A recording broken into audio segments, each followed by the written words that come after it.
মা কাই মশলা দিয়ে পাতার বড়া বানাবে? চল বানাই তাহলে। তোর বাবাও দেখলাম আজকে কুমড়ো শাক নিয়ে এসছে, তার জন্য আমি কচি কচি দেখে কয়েকটা কুমড়ো পাতা নিয়ে নিয়েছি। আর নুন দিয়ে সেই পাতাগুলোকে ভালোভাবে আমি একটু চটকিয়ে নিচ্ছি, কারণ কুমড়ো পাতা একটু খাড় খাড় মতন হয়। ওই জন্য ওই পাতাগুলোকে নুন দিয়ে যদি আমি ভালো করে এরকমভাবে একটু চটকিয়ে নিই, তাহলে খাড় ভাবটা খানিকটা কমে যায়। আর মা ঝাল ঝাল করে বানাবে কিন্তু। হ্যাঁ, খুব ঝাল দেবো, যাতে তুই খেলেই একদম কান লাল হয়ে যায়। ব্যাস দেখুন, এবার নুন দিয়ে ভালোভাবে আমি চটকে নেওয়ার পর পাতাগুলো আমি একটা একটা করে খুলে নিচ্ছি। আর বাটিতে আমি এদিকে পেঁয়াজ বাটা, রসুন বাটা, আদা বাটা ভালোভাবে শিলে বেটে নিয়েছি। আর তার সাথে নুন, হলুদ আর কাশ্মীরি লঙ্কার গুঁড়ো দিয়ে ভালোভাবে একটা পেস্ট তৈরি করে নিচ্ছি। এই পেস্টটাই হচ্ছে আসল। যত বেশি সুন্দর ঝাল দেওয়া যাবে, যত বেশি মানে একটু মশলাটা দেওয়া যাবে, খেতে আরও সুন্দর লাগে।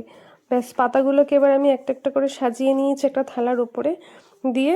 যে বাটা মশলার একটা পেস্ট বানিয়েছিলাম, সেই বাটা মশলাটা আমি ওই পাতার মধ্যে অল্প অল্প করে দিয়ে একটা একটা করে আমি পাতা ভালোভাবে আমি মুড়িয়ে নেবো।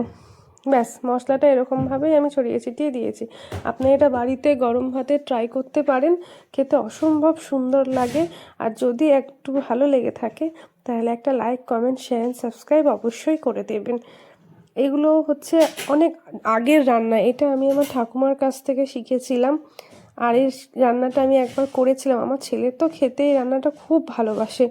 এই জন্য মা আজকে করো না, যেই দেখেছে যে শাক কী এনেছে, কী শাক এনেছে পার্টিকুলার নাম জানে না, কিন্তু যেহেতু দেখেছে এই পাতাটা এরকম, এখন বলছে পাতার বড়া করতে। নিন, কথা বলতে বলতে এবার আমার মানে পাতাগুলো মোটামুটি তৈরি হয়ে গেছে। হ্যাঁ, হয়ে যাওয়ার পরে আমি এক কড়াইতে ভালোভাবে তেল নিয়ে সেই বাটাগুলো ভেজে নেবো। আমি আমার পরিমাণ মতন 3টে বড়া করেছি। আচ্ছা ঠিক আছে, হচ্ছে তোর মন মতন রান্নাই হচ্ছে, এবার গান করাটা বন্ধ কর। ভালোভাবে পাতাগুলোকে আমি মুড়িয়ে নিচ্ছি। মুড়ানো হয়ে গেছে আমার 3খানা মতন আমি করেছি। এবার কড়াইতে নিয়ে নিয়েছি, কড়াইতে আমি আমার পরিমাণ মতন তেল দিয়ে নেব। আমি তো একটু বেশি তেল নিয়েছি, যেহেতু আমি এটা ডিপ ফ্রাই করবো। এটা যদি আপনারা কম তেলে করতে চান, সেটাও আপনি উল্টে পাল্টে কম তেলেও করতে পারেন ঢাকা দিয়ে দিয়ে। কিন্তু আমি ছেলে একটু এরকমভাবে ডিপ ফ্রাই খেতেই ভালোবাসে, তার জন্য বেশি করে তেল নিয়ে যে 3খানা মতন এই বড়া বানিয়েছিলাম, সেই 3টে মতন বড়া আমি কড়াইতে দিয়ে ভালোভাবে উল্টে পাল্টে ভেজে নিচ্ছে। ব্যাস ব্যাস, মোটামুটি এরকম একটা একটা বড়া থালাতে পড়লেই এক থালা ভাত উঠে যাবে।